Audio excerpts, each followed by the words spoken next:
me whether me you suma papa no. Me you say sika na born damu. I don't know. Okasa by heart. Or kasa san wakodwene. Ondwene asan wakasa.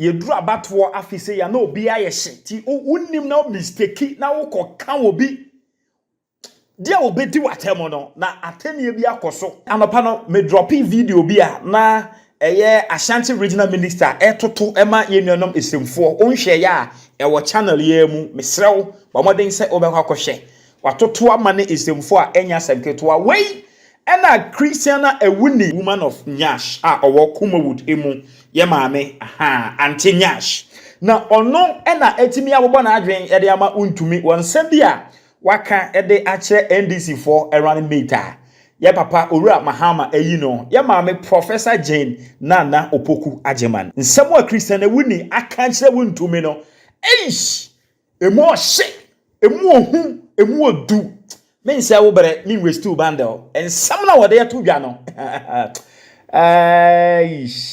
ma esi ma kwa ebu ma be mu say e bia leadership position bi won ma omo ko fakra no mo yam session say be di o matam and e be kaka sa ntwie bi e de atia wo ana papa da me hwe sa chema Wontumi ni program a wo ye minim so no ani TV station so no kotena yo ena na wo ye sa interview no okay Mr. say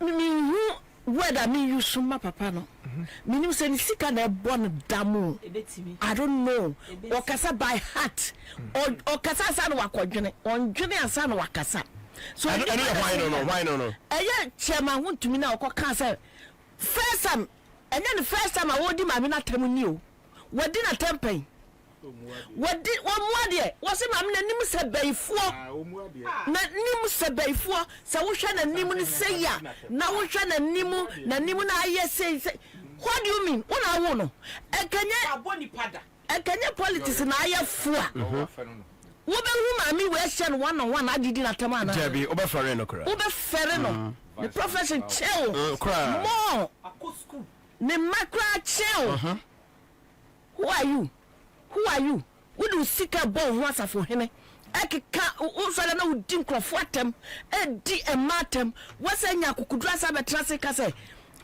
Mahama wa ware maame na sie we eyedam ana eyede eyedam kasa enti Mahama no ope ema be no pa wonya obaba ba wa be no pa wonya a kasa ba kwa ware maame odi sie ayedan dieti no odi sie wo chairman tin wo odi sie ana se o man tin wo odi sie ana fe so wonya as fancy we not man.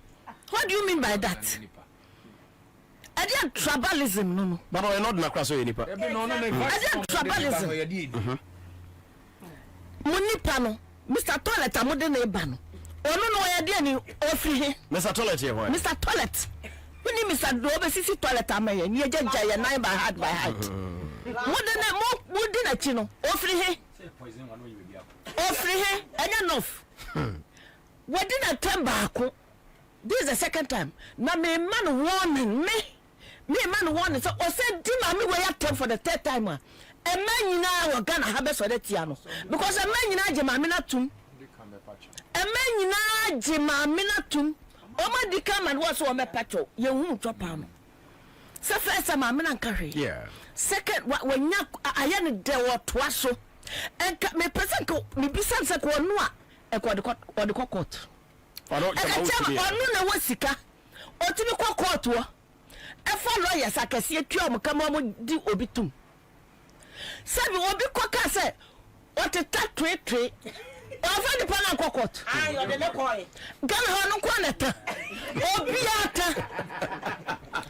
biata aso obi ne tanyu so obi ta bu obi ta free obi ta hasi ya be gane free na wo dey ya twe a o se be do kwa court because of so wo wiska eto obi ka to so we baifu a ebe wo de ebe de ndana o hweye on she ye pa ne kasa ne sika na wonya no nya Ghana fo nyina na di ni sika enya Ghana fo nyina wo hwe wo mo so bia so wo haye enya NPP fo de yire no no enya o ma fe ene maame no ene mama Jane ye professor papa bia o be ye vice e wo Ghana ha enya na fe ne yire nya wo ma fe no o kasa won twene ho ye twene kasa ho asa ne abeka ye koka asa ne akodwene ho always with TV so say what be station say so what enti dia wona hwa Ghana fo nyina na ya na odi god aba bekire ya na odi god aba bekire u god na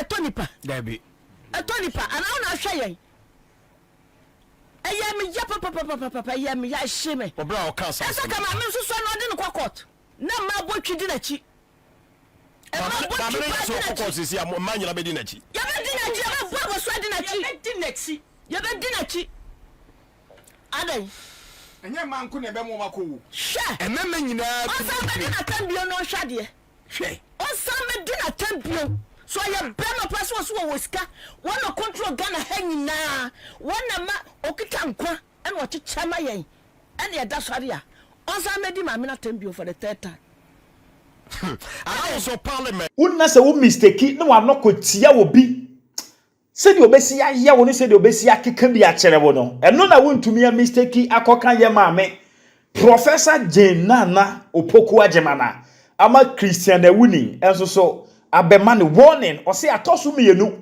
na onim na se atoso miensa kaish ade a efe ebeye ne tan ema nyina be sorry ema nyina ebe sorry na omu ama na hu se ye de yawo na anyawo ya ye nyawo faye Blak Rasta so abobọ na adwene e de ama ye papa Alanchematen wo bra na Christiana Awuni gusu a ono no momu no etoma ne Wontumi no e na Blak Rasta enso so e de ama Alan Cash adan Alan ayeden sambia Alan any trade union conference for ekohia ye chese ensem a ode atudwa wona probo mu bosha wa hyehyɛ se on de omuntoma no no oba keta hyehyɛ any proye de ono no ebi mfa na fichire Blak Rasta Att no se hye ehene ha ehena ofi ba ye amanyo ko na ofi mu ba ye no enye mo na madua keta hyehyɛ any proye sem a wakeka kire Alan Cash no ese we ni ense wo ka kire. I live in a country where people can watch thieves steal without saying a word. And yet when thieves are being counted, those who sat back and watched thieves steal are not counted. Write it down. I said, I live in a country where people would sit back and watch thieves steal without saying a word. Yet, when thieves are counted, these people who sat down to watch stealing without saying a word are not counted. The account people have a proverb that I like so much. You see, opinion tifi na oshe ama unkwala awi nonka ye kai nonka wifwa ye kai no count. True? Look at Alanchematen. Is it serious? You sat down and watched an old man older than you run this country into the ruins, desecrated this beautiful country, and destroyed the very foundations of this country like the Jericho walls coming down. He descended on this country like a hawk on chicks, swallowed every one of us, and today that is belly full. My brother, my sister, without saying a word, you say you have never been part of corruption and you'll never be corrupt. Like the Babel Tower, you and your government crashed down this nation. Right from where it was at the top, you brought it to the bottom with no shame. This Alanchematen guy is not serious. My brother, Alanchematen went for the primaries of the NPP. Heavily disappointed. I drew me so. Now, so he decided to walk out of pain. Walked out and left his party. Remember when he was resigning his position to do the primaries, what did he tell us? Oh, I am resigning, not because Nana Akufo-Addo is corrupt or anything bad with his government. I am only resigning because I want to take part in the primaries. After he lost the primaries, he's now on a spree telling people how corrupt this government has been. Such a dirty hypocrite. I don't like people like Alan Chematin. They are hypocritical parasites. They don't deserve an iota of respect from any Ghanaian. They are cheap hypocrites. Nobody who has ever served the Nana Akufo-Addo government is fit and qualified enough to come for the mandate of the people in any sphere of politics. You all sat down and watched this dirty government sink this nation into the doldrums. All of a sudden, you are, latter-day saints and prophets. Look at Alan Chematin.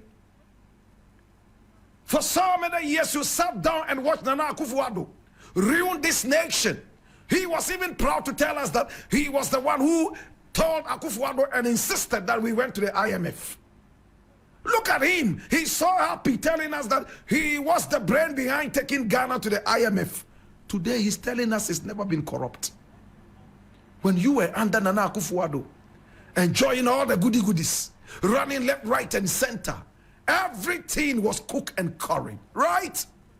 You didn't give a rat's backside to whatever was happening to this country because of your personal vendetta, personal whims and caprices. You ran out of the party like a hounded dog.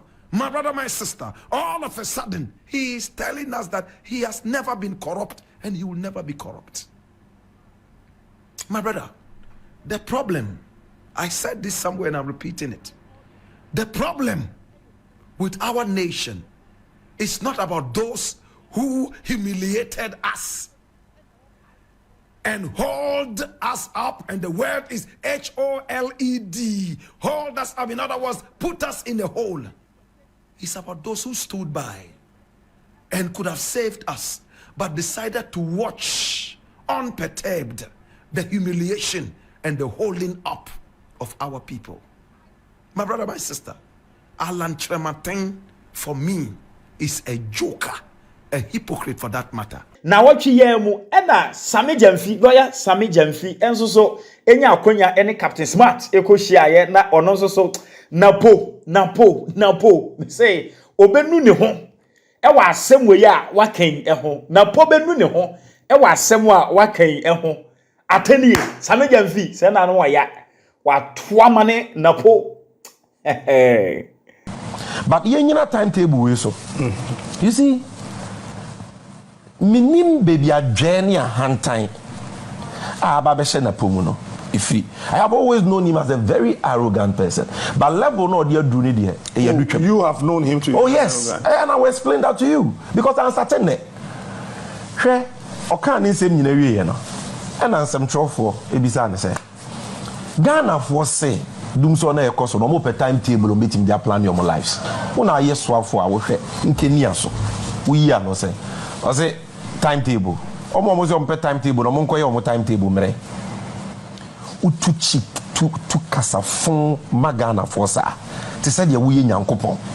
Is it a crime for citizens ye ya fa wadwuma ye na etua wo ka wo wadwuma boni nti ye kodum som? Is it a crime say ye baby say my timetable?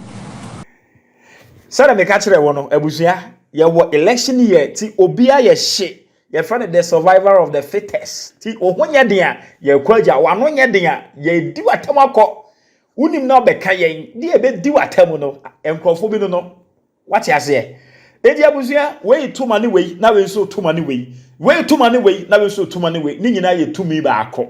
But the ye strong media ye hwehwe ne se asumdwie ebeba se ye nyina na ye benya odo na yehu se ye Ghana baako ye nipa baako se we eye asantini se we ye siremuni se we ye hwanni se we ye se ye nyina ye baako eyiyimu bia enye den enikwan se eba mitimu se de untumi ekafa ye maame Professor Jane Nana Opoko Agyemang eho no ena aha eye Christiana Awuni a ono so aba abonchene semwa napo enso beka nche Ghana fo no ena ama Sami Jamfi enso so ama no sa reply no ena Blak Rasta also say Alan Cash.